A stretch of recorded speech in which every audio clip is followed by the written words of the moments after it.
मात्र भाजपच्या नेत्यांनी हे आरोप सगळे फेटाळून लावलेले आहेत। या घटनेचं कुठेतरी राजकारण केलं जातंय असं भाजपच्या नेत्यांचं म्हणणं आहे।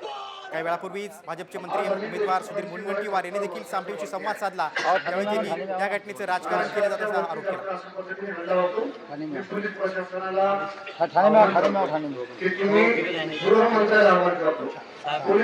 आवाहन करतो आणि या चोट्यांना आवाहन करतो सुधरून जा आणि तुम्ही लवकर याच्यावर कारवाई करा, नाहीतर मग पुढचा आम्हाला काही तुम्ही जबाबदार ठेवू नका। नंबर 1 नंबर 2 मी आपल्या सगळ्या इथे संबंधित लोकांना विनंती करतो की कदाचित त्यांना तेच पाहिजे असेल की आपण घराबाहेर गावाबाहेर निघावं आणि यांनी काही तिकडे फालतू धंदे करावे गावामध्ये आहेत आले तर ते कुठलाही धंदा त्यांना कुठल्याही पद्धतीचं जे हे लोक करतात ते करू देऊ नका।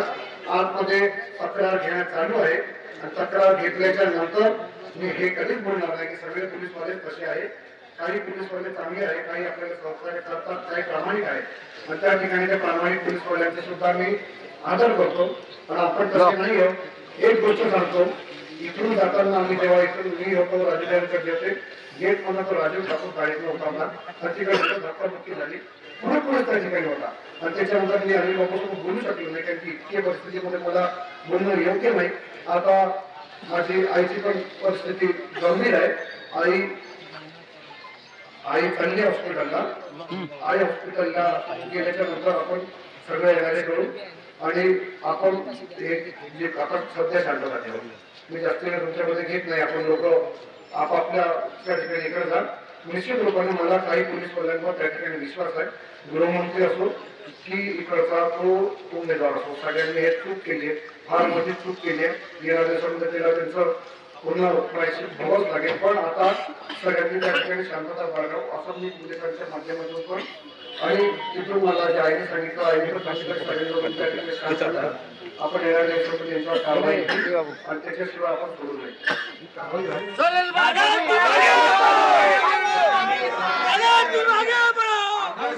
आपली पोझिशन मिनी पोझिशन आहे, कारवाई झालीच पाहिजे। आता जे कारवाई व्हायचे आहे ते पोलीस वाले आपल्या लोक करतात।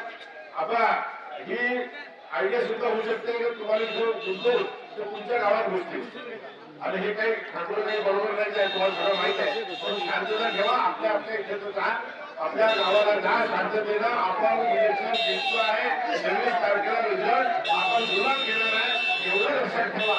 कुठेतरी कॅन्डिडेट तरी म्हणून आपण करू नये अशी मी सगळ्यांना विनंती करतो, आपण सगळ्यांनी शांततेने एकदम बाहेर राहावं एवढं मी सगळ्यांना सगळ्यांना विनंती करतो। आपण लक्षात द्यावे इथून बाहेर जावं, आपण सगळे आपल्या घरी जावं, सगळ्यांना विनंती आहे, सगळ्यांना विनंती आहे। एक मिनिट बोलून घ्या पहिले। कारवाई झालीच पाहिजे, कारवाई होनी चाहिए पण नाही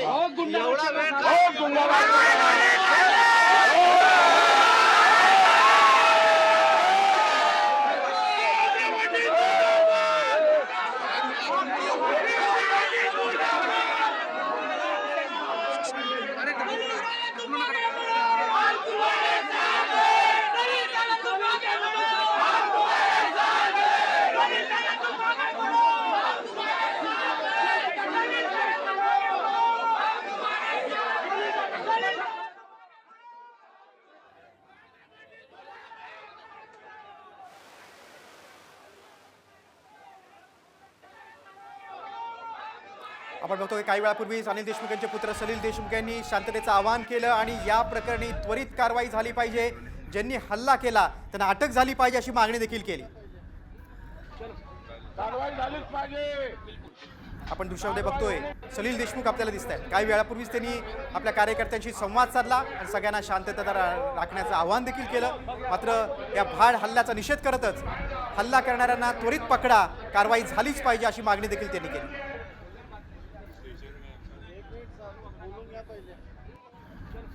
कारवाई झालीच पाहिजे, कारवाई होनी चाहिए पण नाही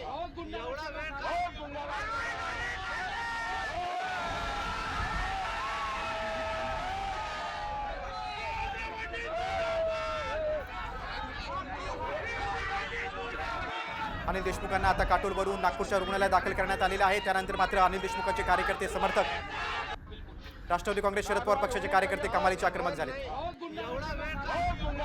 साहेब या ठिकाणी उपचाराला आलेले आहेत. आमच्या माननीय जॉईंट CP सर या ठिकाणी उपस्थित आहेत. आमचा बंदोबस्त लागलेला आहे आणि सध्या त्यांच्यावर अलेक्सिस हॉस्पिटल नागपूर या ठिकाणी उपचार सुरू आहे.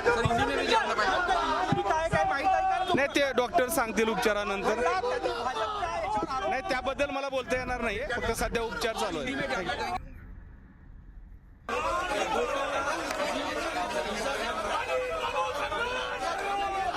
आपण हे दृश्य बघतोय की काही वेळापूर्वीच अनिल देशमुखांना काटोलमधून नागपूरमध्ये आणण्यात आलं. त्या रुग्णालयात त्यांना दाखल करण्यात आलं. ती दृश्य आहेत.